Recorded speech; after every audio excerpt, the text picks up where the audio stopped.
This is the Edexcel Modular, March 2011, Unit 2, Number, Algebra and Geometry. Question 1 is an nth term question. What is the next term of this sequence? Well, from 5 to 9, you've added 4. From 9 to 13, you've added 4. From 13 to 17, you've added 4. So from 17, you add 4 and that takes you to 21. Part B wants you to write down an expression in terms of n for the nth term of the sequence. Let me zoom in. So we've already identified that the sequence goes up in 4. If it goes up in 4, then we know that it begins with a 4n. This is because 4n represents 4 times any number, which is essentially the 4 times table. So what we're dealing with here is a sequence of numbers that I can equate to the 4 times table. Now the 4 times table would be 4, 8, 12, 16. What I need to do is work out how my sequence differs from the 4 times table. So how do I go from 4 to 5? Add 1. 8 to 9, add 1. 12 to 13, add 1. So the nth term for my sequence is 4n, add 1. With regards to mark, that's a 1 mark question for getting it correct. For this question, it's worth 2 marks. So 4n plus 1 will give you 2 marks. 4n plus any number that isn't 1 will give you the first mark. Question 2 is a ratio question. Ali, Ben and Candice share £300 in the ratio 2 to 3 to 5. How much money does Candice get? So first thing I need to do is set my question out. Ali, Ben, Candice in a ratio of 2 to 3 to 5. They're going to share £300. Now the first thing I want to do with ratio is find out what my total number of parts are. So I add those together. 2 plus 3 is 5 and 5 is 10. So there are 10 parts altogether. Now I've got to share that £300 by those 10 parts. So £300 divided by 10 equals £30. And what that's found for me is 1 part. Now the question is asking, how much money does Candice get? Now if 1 part is worth £30 and Candice gets 5 parts, we're looking at Candice getting 5 lots of £30. So Candice gets £150. This is a 2 mark question. You get the first mark for totaling the ratio up and showing 300 divided by your total number of parts. That's where your first mark comes from, M1. And your second mark then is for the correct answer. Question 3 is asking you to draw a straight line graph. Now it doesn't ask for a straight line graph in the question at all. It just says draw the graph of y equals 2x plus 3. However, I know that this is a linear equation and therefore it's a straight line. Because that number there is a positive, it's going to be going uphill. If that 2 was a negative, it would be going downhill. But that's why I know it's a straight line graph, is because there's a linear equation. Now, they've been a little bit cheeky in this question. We are probably quite used to seeing straight line graph questions come with a table of values. However, more and more increasingly, they're not giving a table of values anymore. They're expecting you to make your own. So if they do not give you a table of values and they want you to draw a graph for anything, then draw one where you're going to put your values of x and your values of y. and y, remember, is 2 lots of x, add 3. Now they're telling you they want the values of x from -3 to +1. So they want -3, -2, -1, 0, and 1. Now I'm going to find the values for y. So when x is -3, y is going to be 2 times by -3, which is -6. Add 3 is going to leave me with -3. When x is -2, we've got 2 times -2, which is -4. Add 3 is going to leave me with -1. When x is -1, that's going to give me 1. When x is 0, 2 times 0 is 0, add 3 is 3. And 2 times 1 is 2, add 3 is 5. So now I have my table of values. I can put them into coordinates so I can fit them onto my graph. Now, the reason I can get coordinates from these is because I've got an x value and a y value. And coordinates are always written as x, comma, y. So this here would be the point of x being -3 and y being -3. That would be x being -2, y being -1, and so on for the others. So I'm going to plot my graph now. So I've got -3, -3, so that's there. I'm plotting with an x. I've got -2, -1. I've got -1, +1. I've got 0, 3. And I've got 1, 5. And I'm going to put my ruler up against them and just check. Yeah. Oops. So all my points fall on the same line, which means I've substituted them all correctly. If I did have a point that ended up over here or off the line somewhere, then you've probably done your table of values wrong and connect the line through the majority of the points. Question 4 is a lowest common multiple question. However, you'll probably look at it and find a slightly more straightforward method of doing it actually. I'm going to do the straightforward method, but you can use any method which would get you a lowest common multiple. Okay, Vina bought some food for a barbecue. She's going to make some hot dogs. She needs a bread roll and a sausage for each hot dog. There are 40 bread rolls in a pack. There are 24 sausages in a pack. Vina bought exactly the same number of bread rolls and sausages. Exactly the same number. That's my aim. The same number. How many packs of bread rolls and packs of sausages did she buy? What am I dealing with here? I'm dealing with bread and I'm dealing with sausage. Now, bread, 1 pack is going to get me 40 bread rolls, and 1 pack of sausages would give me 24 sausages. 2 packs of bread rolls would give me 80 rolls. 2 packs of sausages would give me 48 sausages. 3 packs of bread rolls would give me 120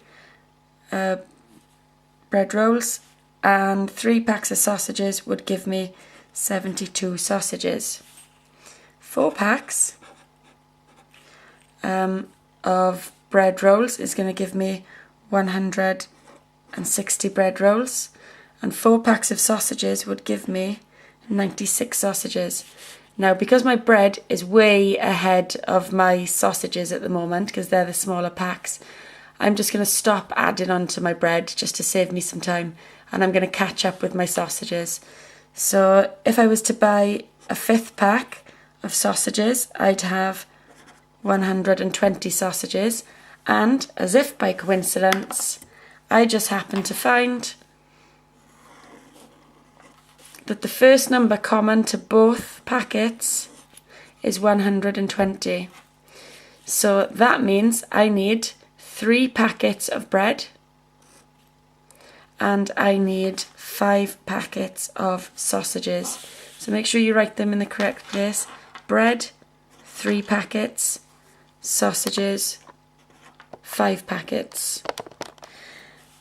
And they've been actually uncharacteristically nice with this question, because they've actually put a second step in. And so they've given you a hint here that the first thing you would have to do is to find the lowest common multiple. And then they're telling you how many hot dogs can she make. It's highly likely you'll have that question also buried in here somewhere. So be aware it might not always be laid out for you. But how many hot dogs can she make? Well, she has enough rolls and enough sausages to make 120 hot dogs. And that's a 1 mark question for part 2. With regards to the top part, you get 1 mark for attempting multiples. For attempting multiples of 40 or 24, you need to have done at least 3, and you are allowed errors as long as your intentions are clear. You get an answer mark for having 3 and 5. Just searching for the other marks on the mark scheme, you actually would get a second mark there, because you get 1 mark if you've attempted to list the multiples of 1, and you get 2 marks if you've attempted to list the multiples of 2. Now your 4th mark is going to come from showing that you are finding the multiples. And there's your answer mark for that, and then this is worth 1 mark down here for 120. And that's a 5 mark question. You'll be lucky to get that in an exam. Question 5 is a total surface area question, and as the name suggests, you need to find the area of all of the surfaces and then total them, so add them together. Do not make the mistake of seeing a 3D shape, especially a prism, and thinking, ooh, this is a volume question, I'm going to times everything together. To approach this question, the first thing I'm going to do is identify the faces and the shapes of those faces. So the first one that jumps out to me is actually the triangular face at the front. And because this is a prism, that triangle runs all the way through it. So the triangle at the back is the same as the triangle at the front. So first thing I'm going to do is find my area of one of the triangles. I'm going to start by writing out the formula, which is half of the base times by the height. And in this case, I've got a base of 12, so I'm doing half of 12 times a height of 5. 12 times 5 is 60, so I'm finding half of 60, which is 30. I'm dealing in area, that is centimetres squared. Now that's for one of the triangles. However, I've got one at the front and one at the back, so I actually need to times that by 2, because 2 of the triangles is actually going to be 60 centimetres squared. So that's the triangular faces done. Now I need to do the flat faces. So the first one I'll do is the bottom one here, and if you look, that is a rectangle which has 1 dimension of 12 and 1 dimension of 10. So I'm going to call that area of the base equals base times height, or length times width, or whatever you want to do, but it's 12 times by 10, which is 120, and it's area, so it's centimetres squared. So that's that face done. I'm going to find the back now. So area of the back equals, alright, well it's got 1 dimension, which is 5, and it's got that depth there, which is 10. So the area of this back is going to be 5 times 10, which is 50 centimetres squared.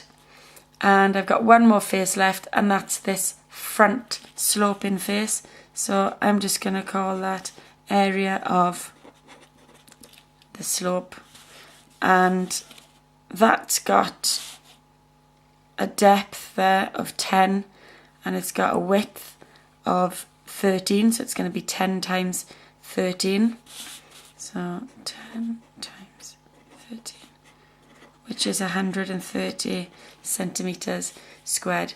So now I've found all the individual areas, I need to make a big statement that I'm finding the total surface area. And I need to show the examiner that I am going to add all of my values together. So I'm going to take the 120, add it to the 50, and add that to the 130, and not to forget my 60 from the two triangles. Notice how I'm keeping the place values and keeping all the tens under each other. This is a non-calc paper, so you're going to have to be quite organised with your workings out. 2 plus 5 plus 3 plus 6 is going to give you 16, 6 down, carry the 1, 1, 2, 3. So you get the answer of 360. I'm going to write it on the answer line as 360. Now at this point I've just taken a massive smile, alright, because I know the answer is 360 and I know I'm dealing with area, which is centimetres squared, but usually they would have given me a cm squared on the answer line. But the very fact that they haven't given me a centimetres squared means that regardless of how I attempted that question or what answer I got, I would always get 1 mark for putting centimetres squared on my line, because centimetres squared goes for area. So that's where one of those 4 marks. Now the rest of the marks, you obviously get your answer mark for 360. You get a method mark for finding the area of the triangle, and you get a method mark for finding any 2 or more of the other faces. Question 6 is a question about the interior-exterior angles of a polygon, and there are there's a couple of rules you can learn for this, but the most important, I think, is probably that exterior angles is equal to 360 degrees divided by the number of sides, and using that reasoning, the number of sides is equal to 360 degrees divided by the exterior angle. So in this case, it's given me the interior angle of a regular polygon is 160 degrees. The fact that it's regular means all the sides are the same length. So they want us first of all to write down the size of an exterior angle of the polygon, and then part 2 wants us to work out the number of sides of the polygon. Again, they've been a bit too generous here in splitting the question up for me. It's highly likely that in an exam they will just expect you to find the number of sides of the polygon, and they'll expect you to take that step yourself. So first thing I'm going to do to find an exterior angle is extend one of the sides, because the exterior angle is the angle that makes a straight line with the interior angle, and the fact that it makes a straight line means that we can do 180 degrees. Take away that 160 degrees, leaves us with a 20 degree exterior angle. So there's my exterior angle. Now work out the number of sides of the polygon. Well, that is 360 degrees divided by the 20 degrees, which was my external angle. And because they're sort of tricky numbers, 360 divided by 20, if I was to look at it as a fraction, which would be 360 over 20, I could see that my zeros would cancel down, and it's the same thing as 36 divided by 2, which is 18. So my polygon has 18 sides. As for marks, here for 20 you get a B1 for getting the right information to find your exterior angle. Here you get an M1 for doing the correct calculation to find the number of sides, and as always you get an A1 for getting the correct answer. Question 7 is another area question, and it's asking you to find the area of the shaded region. Now before I even attempt this question, I'm going to use it to back up the previous point I made in the last question, and that is, it's an area question. Look at the answer line. They've actually printed for you centimetres squared. So make sure that you look on the answer line, because if they haven't given you the unit, you get a mark for putting them in. Now, trapeziums tend to make people panic because they can never remember how to find the area of a trapezium. But you do not have to remember the area of a trapezium because it is given to you on the formula sheet at the front of your paper. So if ever you see a trapezium and you're panicking because you don't know what to do, then it's worth having a look at the formula sheet. And the same goes for any shape that you see that you think, oh, I'm not entirely sure how to approach that. It's worth having a look on the formula sheet, because it might spark some memories. Okay, so I'm going to start with the big trapezium first. So I'm just going to make the statement here, area of big trapezium. I'm going to start with my formula, and it's half of A plus B, where A and B are the parallel sides, multiplied by the height. Now that is the perpendicular height, it's not the slanty side. Okay, you do not use a slanty side when you're finding the area of a trapezium. It's always the one that's perpendicular or straight up. So that is half of, my parallel sides of the big one are the 8 and the 10. So half of 8 plus 10 times by my height, which is 6. So 8 plus 10 is 18. Half of 18 is 9. 9 times by 6 equals 54. Its area, so it's centimetres squared. Now I'm going to find the area of my small, and again it's half of A plus B, which is 5 plus 7, times by the perpendicular height, which is 3. So 5 plus 7 is 12. Half of 12 is 6, times by 3 equals 18. Its area, so it's centimetres squared. Now I'm going to find my shaded area. And to do that, it's the area of the big one, which was 54. Take away the area of the small one, which is 18. And that leaves me with an area of 36 centimetres squared. But like I said earlier, we don't get a mark for the units this time. This is a 3-mark question. You get 1 mark for correctly finding the area of a trapezium, and remember we lifted that from the front formula sheet. So you get 1 mark for that. You get the second method mark for showing that you're subtracting your small area away from your big area, and you get an answer mark for 36 centimetres.